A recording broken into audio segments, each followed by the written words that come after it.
मणिपुर जंगल में टुनी चिड़िया अपनी 5 बेटियों के साथ रहती थी। टुनी का कोई बेटा नहीं था, इसलिए वह अपनी 5 बेटियों पर बहुत ही अत्याचार करती थी। टुनी चिड़िया घर का कोई भी काम नहीं करती थी। वो दिन भर अपनी ननद गौरी कौड़ी के साथ गांव के सारे लोगों की चुगली किया करती थी। आओ आओ गौरी कौड़ी, बहुत देर से तुम्हारा ही इंतजार कर रही हूँ।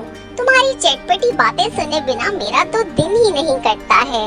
बताओ गौरी, आज कौन सी खबर लाई हो? क्या बताओ टुनी बहन, मिट्टू तोते की बेटी पास के गांव के बंटी कबूतर के साथ भाग गई है। हाँ बहन, आजकल का जमाना ही खराब चल रहा है। रोज की तरह काफी देर दोनों वहीं बैठकर बातें करती रहती हैं। फिर गौरी कौड़ी अपने घोंसले में चली जाती है। गौरी कौड़ी के जाने के बाद टुनी वहीं से अपनी बड़ी बेटी को आवाज लगाती है। अरे ओ टुनटुनी, अभी तक तुम्हारा खाना नहीं बना? सुबह से बस चाय के सहारे जिंदा हूँ मैं। तू मुझे भूखा ही मारेगी क्या? जरा जल्दी जल्दी हाथ चला, नहीं तो हाथ तोड़ के रख दूंगी, समझी?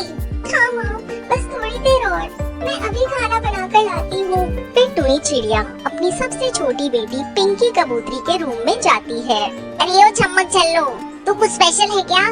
दिन भर सस्ती संवरती रहती है तो घर का काम कौन करेगा? जा जाकर कुएं से ठंडा पानी लेकर आ। अभी जाती हूँ माँ, अभी जाती हूँ। इस तरह कई दिन गुजर जाते हैं। एक दिन टुनी चिड़िया की मंझली बेटी मीनू चिड़िया कमरे में झाड़ू लगा रही थी। अरे ओ अंधी, आँख है या नहीं? तुझे दिखाई नहीं देता कि मैं यहीं बैठी हूँ? धूल से मेरा पूरा शरीर तूने भर दिया है। तू रुक, मैं तुझे अभी झाड़ू लगाना सिखाती हूँ।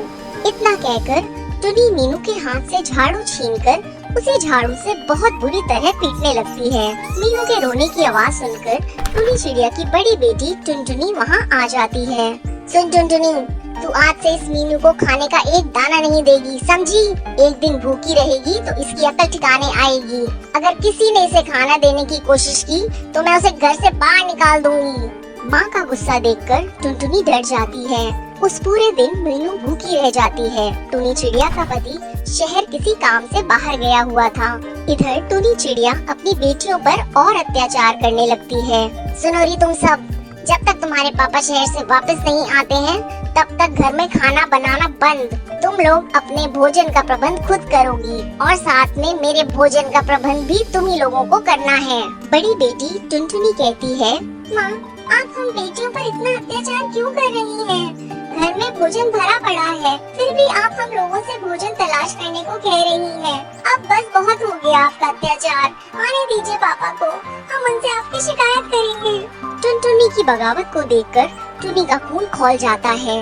वो आओ देखती है ना ताओ। टुनी नीचे पड़ा डंडा उठाती है और टुनटुनी को मार मार कर उसे अधमरा कर देती है। देख लिया ना तुम लोगों ने, मैंने इसका क्या हाल किया?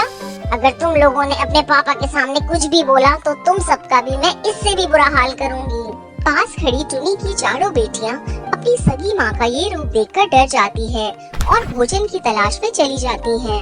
इस तरह कई दिन और गुजर जाते हैं। एक दिन टुनी चिड़िया का पति टुन्नू उसे फोन लगाता है। भाग्यवान, घर में सब कुछ ठीक तो है ना? अभी मुझे वापस आने में कुछ दिन और लगेगा। हाँ जी, आप बस अपने काम पर ध्यान दीजिए। यहाँ पर मैंने सब कुछ अच्छे से संभाला हुआ है, आप यहाँ की टेंशन मत लीजिए। ऐसा बोलकर टुनी टुन्नू का फोन काट देती है। इस तरह समय गुजरता गया। एक दिन जब मीनू चिड़िया भोजन की तलाश कर रही थी तभी उसके पिता टुन्नू वहाँ आ जाते हैं। जब वो अपनी बेटी को इस हाल में देखता है तो वह उससे पूछते हैं, क्या हुआ मीनू बेटी, तुम यहाँ क्यों भटक रही हो? घर में सब ठीक है ना? क्या बताऊँ पापा, घर में कुछ भी ठीक नहीं है।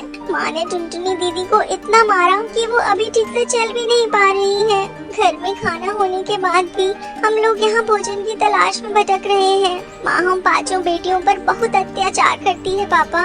टुन्नू मीनू की सारी बातों को सुनता है। सारी बातों को सुनने के बाद टुन्नू आँख बबूला होकर घर आता है और अपनी 5 बेटियों के साथ घर छोड़कर जाने लगता है। टुनी अपने पति को रोकने की बहुत कोशिश करती है।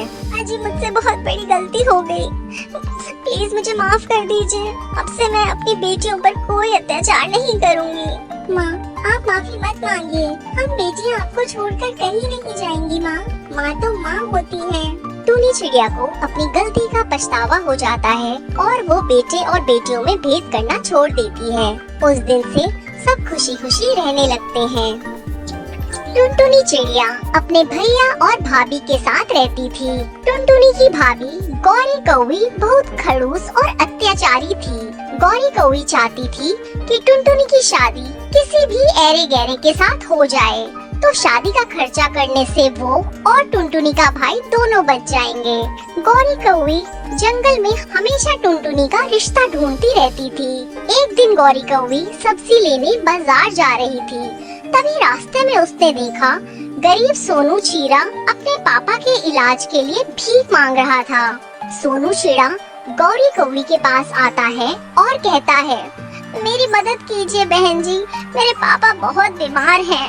मैं हर जगह काम ढूंढ रहा हूँ, लेकिन मेरी गरीबी को देखकर मुझे कोई काम पर नहीं रखता। अगर आप मेरी मदद नहीं करेंगी तो मेरे पापा मर जाएंगे। गौरी कौवी सोचती है, ये गरीब लड़का मेरे बहुत काम का है। मैं इसकी शादी उस चंडाल टुनटुनी से करवा दूंगी तो मुझे उससे छुटकारा मिलेगा और दहेज के पैसे भी बच जाएंगे। ऐसा सोचकर गौरी कौवी गरीब सोनू चिड़ा को कहती है, मैं तुम्हें पैसे दे सकती हूँ, लेकिन मेरी भी एक शर्त है, तुम्हें मेरा एक काम करना होगा। सोनू चिड़ा, हाँ, आप बस पैसे दे दीजिए मालकिन, आप जो बोलेंगी मैं वो करूँगा। गौरी सोनू को 2000 रुपए दे देती है और फिर सब्जी लेकर घर आ जाती है। अगले दिन टुनटुनी का भाई टुन्नू अपने ऑफिस के लिए निकल रहा था कि तभी उसकी पत्नी गौरी कौवी उसको रोकती है और कहती है, सुनो जी, मुझे अपनी टुनटुनी के लिए जंगल में एक पैसे वाला लड़का मिला है। देखने में भी वह काफी अच्छा है। आप कहें तो मैं बात आगे बढ़ाऊं? अरे, लड़का कैसा है, क्या करता है, घर परिवार के लोग कैसे हैं, ये सब जाने बिना मैं अपनी बहन की शादी उससे कैसे करवा दूं? हाँ, तुम्हें मेरे ढूंढे हुए लड़के पर कैसे विश्वास होगा? तुम्हें तो लगता है कि मैं टुनटुनी की जान की दुश्मन हूँ। रहने दो, अब मैं टुनटुनी के लिए कोई रिश्ता नहीं ढूंढ के लाऊंगी, खुद ढूंढ लेना अपनी प्यारी बहन के लिए रिश्ता। अरे नहीं, मेरा वो मतलब नहीं था गौरी। अच्छा चलो, आज तो मुझे आने में लेट होगा, तुम उसे कल सुबह घर पे ही बुला लेना। गौरी कौवी उसी भिखारी गरीब चिड़े को घर बुलाती है। वो उसे घर पर आने के लिए पहले अच्छे कपड़े खरीद कर देती है ताकि वो देखने में अमीर लगे। गौरी कौवी कपड़ा देकर कहती है, सुन सोनू, मैं तेरे बारे में जो भी झूठ बोलूंगी तुझे सब में हाँ मिलाना है। अगर तू ऐसा नहीं करेगा तो तुझे मेरे 2000 रुपए अभी देने पड़ेंगे। नहीं मालकिन, आप जो बोलूंगी वो मैं करूँगा। आपके कारण ही मेरे पिता जिंदा हैं। अगले दिन सुबह सोनू चिड़ा टुनटुनी के घर पर आ जाता है। एक सोफे पर सोनू चिड़ा बैठा होता है और दूसरे सोफे पर टुन्नू और उसकी पत्नी गौरी। गौरी कौवी टुन्नू से, सोनू के पास के शहर में एक बहुत बड़ी कंपनी है। अच्छा सोनू, तुम महीने के कितना कमा लेते हो? जी मैं कम से कम 2 लाख रुपए महीने का कमा ही लेता हूँ। हाँ, मुझे याद आ गया, तुम्हारी माँ से मेरी बात हुई थी तो उन्होंने भी कहा था कि मेरा बेटा महीने के 2 लाख कमाता है। तो सोनू, तुम वापस दूसरे शहर कब जा रहे हो? जी मैं सिर्फ 2 दिन और इस जंगल में रहूंगा। 2 दिन बाद मेरी एक बड़ी कंपनी के साथ मीटिंग है तो मैं वापस शहर चला जाऊंगा। मैं चाहता हूँ कि टुनटुनी और मेरी शादी अगले 2 दिन के अंदर ही हो जाए और मुझे कोई दहेज भी नहीं चाहिए। मेरे पास पहले से ही बहुत पैसा है। टुन्नू चिड़ा दोनों की बातों को सुनकर, अरे वाह बेटे, बातें तो तुम बहुत अच्छी करते हो। मुझे यह शादी मंजूर है बेटा, लेकिन मेरी एक लौती बहन की शादी है तो तुम्हें हमसे कुछ लेना ही पड़ेगा। हम तुम्हें खाली हाथ शादी नहीं करने दे सकते हैं। गौरी कौवी, नहीं जी, आप ये कैसी बातें कर रहे हो? हम दहेज लेने और देने दोनों के खिलाफ हैं। बेटा सोनू, शादी अगले 2 दिन में ही होगी। गौरी कौवी ने सोनू को ब्लैकमेल किया, जिससे सोनू को झूठ बोलना पड़ा। सोनू चिड़ा भी दोनों की बातों में आ गया। उसने टुनटुनी और सोनू चिड़ा की शादी धूमधाम से कराई। टुनटुनी अपने ससुराल चली जाती है। सोनू चिड़ा बहुत अच्छा था। उसने शादी के बाद सारा सच टुनटुनी को बता दिया। सोनू चिढ़ा, तो ये है सारी सच्चाई टुनटुनी। अगर ये सब सुनने के बाद तुम वापस अपने मायके जाना चाहती हो तो चली जाओ, मैं तुम्हें नहीं रोकूंगा। टुनटुनी, गौरी भाभी ने भले ही मेरी शादी किसी के साथ की हो, लेकिन शादी के बाद आप ही मेरे पति हुए और यह परिवार मेरा घर। मैं अपने घर को छोड़कर कहीं नहीं जाऊंगी। मुझे आप जैसे रखेंगे मैं रह लूंगी, लेकिन मैं वापस अपने मायके जाकर अपने भैया को और परेशान नहीं करना चाहती हूँ। टुनटुनी सोनू चिड़ा और उसके पापा के साथ मिलकर दूसरे गांव चली जाती है। टुनटुनी के पास जो थोड़ा बहुत पैसा था उससे उसने एक झोपड़ी बनाई। टुनटुनी अब अपने ससुर और अपने पति सोनू चिड़ा के साथ रहने लगती है। सोनू के पास कोई काम नहीं था, इसलिए वो और टुनटुनी दोनों जंगल में जो थोड़ा बहुत गिरे हुए दाने मिलते थे उससे वह अपना और अपने परिवार का गुजारा करता था। एक दिन सोनू चिड़ा और टुनटुनी जंगल में दाना ढूंढ रहे होते हैं, तभी बहुत तेज बारिश शुरू हो जाती है। तभी दोनों को किसी की चिल्लाने की आवाज आती है। दोनों जाकर देखते हैं एक गहरे गड्ढे में बुढ़ा हरा तोता गिरा हुआ है। टुनटुनी और सोनू तोते को उस गड्ढे से बाहर निकालते हैं और अपनी झोपड़ी में ले जाते हैं। दोनों उस बुढ़े तोते का बहुत ख्याल रखते हैं। अगले दिन उस तोते को होश आता है। हरा तोता, तुम दोनों ने मेरी जान बचाकर मेरे ऊपर बहुत बड़ा एहसान किया है। मैं एक जादूगर हूँ। जंगल के रास्ते दूसरे शहर जा रहा था। रास्ते में किसी ने गड्ढा खोदकर उस पर हरी पत्तियां रख दी थी ताकि उसमें कोई जंगली जानवर फंस जाए। बारिश में मुझे वो गड्ढा नजर नहीं आया और मैं गलती से उस गड्ढे में गिर गया। तुम दोनों अगर वहाँ नहीं होते तो आज मैं जिंदा नहीं होता। टुनटुनी, तोता ये लीजिए, ये गरम गरम दूध पी लीजिए, इससे आप जल्द ठीक हो जाएंगे। तुम दोनों काफी गरीब लगते हो, क्या मैं तुम्हारी कोई मदद कर सकता हूँ? सोनू चिड़ा हरे तोते को सारी बात बताता है। हरा तोता सारी बात सुनकर, अब तुम्हें परेशान होने की कोई जरूरत नहीं है। आज से ये झोपड़ी मेरे जादू से एक आलीशान झोपड़ी में बदल जाएगी और तुम जो कुछ भी मंगवाओगे वो पल भर में पूरा हो जाएगा। इतना कहकर जादूगर तोता वहाँ से चला गया। जादूगर के जाते ही टुनटुनी और सोनू की झोपड़ी आलीशान बन गई।